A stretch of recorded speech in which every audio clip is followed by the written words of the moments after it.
Enter the wolf time. Hello everybody, and welcome to the Wolf Time once again. On today's episode, we're going to be looking at the Elite section again, and within that section, we're going to be looking at one of my favourite units, and that would be Dreadnoughts. So, without further ado, here's my first one. One of four. I've got 4 Dreadnoughts in total. I made this Dreadnought when I was first getting into my Space Wolves. Really quite basic. I've not done that much modifications to it. Apart from the most drastic one would be on his actual power claw arm. Let's detach that for a second. All my Dreadnoughts have detachable parts. As you can see, sculpted wolf head sticking out the side. Well, the wolf head isn't sculpted, just the green stuff down here. And I changed the actual power fist bit for a nice set of power claws, which is quite cool. Again, this is when my painting wasn't at its finest. So as you can see, the actual wolf head isn't really painted that well. It's just dry brushed a couple of times. Other notable conversions on this, I've added a little wolf pelt loincloth to the Dreadnought around here, which I don't really know why I did that, but I thought it looked cool. Some shields, some wolf tail talismans. That's it really for Dreadnought number 1. He's been in quite a few battles, won me quite a bit of stuff. Okay, moving on. Dreadnought number 2. Here he is.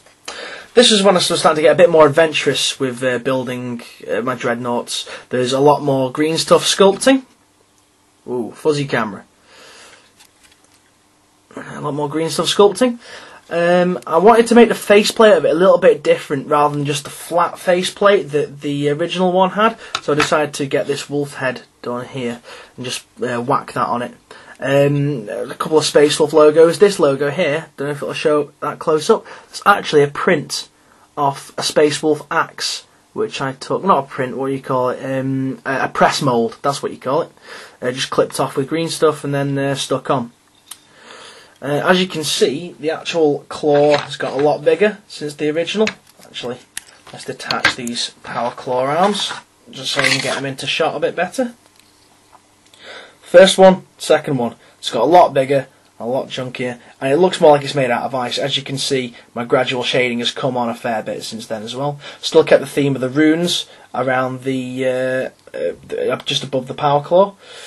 I like it so that you can interchange, just for the fact that I can have multiple weapon loadouts. Speaking of multiple weapon loadouts, this guy has his primary weapon, which is an assault cannon. He also has a custom-made plasma cannon, which is made out of the last cannon arm for the Dreadnought, and it's also made from a Space Marine Devastator plasma cannon, which I think is quite cool. It gives him a bit of extra oomph when he's in battle. Okay, this fellow's name is actually Taurin. If you can see there, bit rubbish. My freehand is not that good, but yeah. Okay. Dreadnought number 3, which is this beast right here. Now, he wasn't actually my conversion. This guy was made by a good friend of mine, Mr. Pidge. I think I gave him a load of bits, or gave him a load of models. In return, he gave me this. This is actually out of the Forge World Resin Venerable Dreadnought. Pidge has done a really good job of converting this one. I gotta say, I added the wolf fur around the assault cannon here, and the wolf head, and a lot of the Space Wolf stuff there on the shield, and all this fur sculpting here. So my friend Pidge did a really good job at converting this badass assault cannon. It's just so much bigger than anything else that the Dreadnoughts have. It's actually bigger than any of the assault cannon in the ranges. I shall now... Actually, where's the other bit gone? There it is. That's the one that you get with the Dreadnought. That's the one that Pidge made. Hefty, hefty, hefty. Wimpy, wimpy, wimpy. Absolutely amazing. Okay.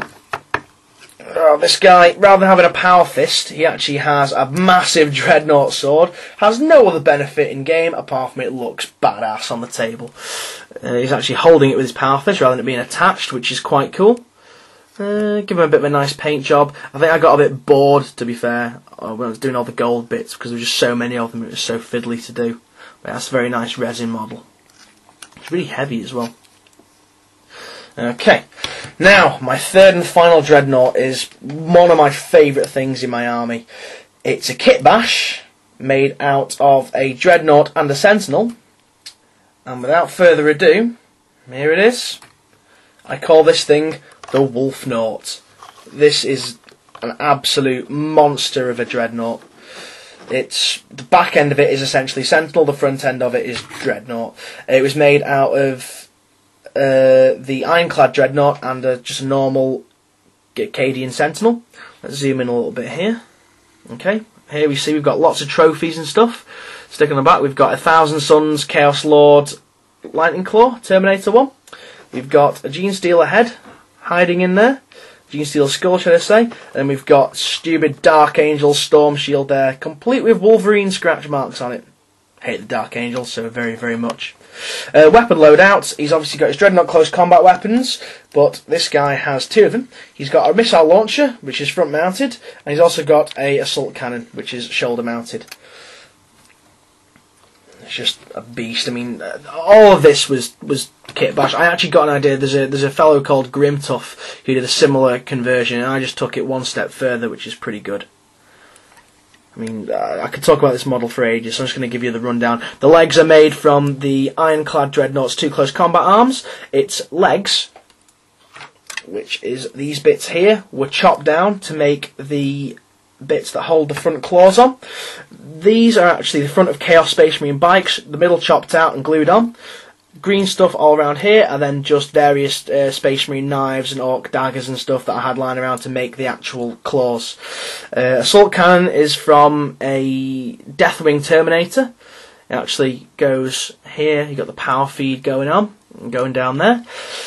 The front of the Dreadnought is actually here, which sticks up there. Lashed on with various bits of green stuff rope, some green stuff fur coming down here. The wolf head is an old metal dire wolf's head, again with more sculpted fur. The heavy flamer that he has is underslung. I actually wanted to make this guy as if he was cocking his leg with a flamer as his you-know-what. But I thought, that would be a bit too comical. I wanted this thing to look truly badass and truly beast-like. On this side, we've got just a few trophies. I wanted it as if the Space Marine that is inside the Dreadnought, he would have his former trophies and war gear and stuff still with him, still attached. So you've got his helmet there, a little bit of a shield, a little bit of a frost axe going on. The middle of it, let's take all his legs off and stuff like that, just so I can get a bit more in view. There we go. The middle bit is actually a Tau gun. With the front armour for the legs of the Ironclad. The exhaust down here are from the Sentinel, and then here is the Sentinel back. A lot of people say that his tail looks really weird because it's a chainsaw, but I just liked it because it looks cool, to be fair. Yeah, that's really my Dreadnoughts. Actually, one more thing whilst I'm here. I will show you a size comparison with the Wolfnaught in comparison with one of my normal Dreads. And the size difference is quite something. Just reattach all his limbs.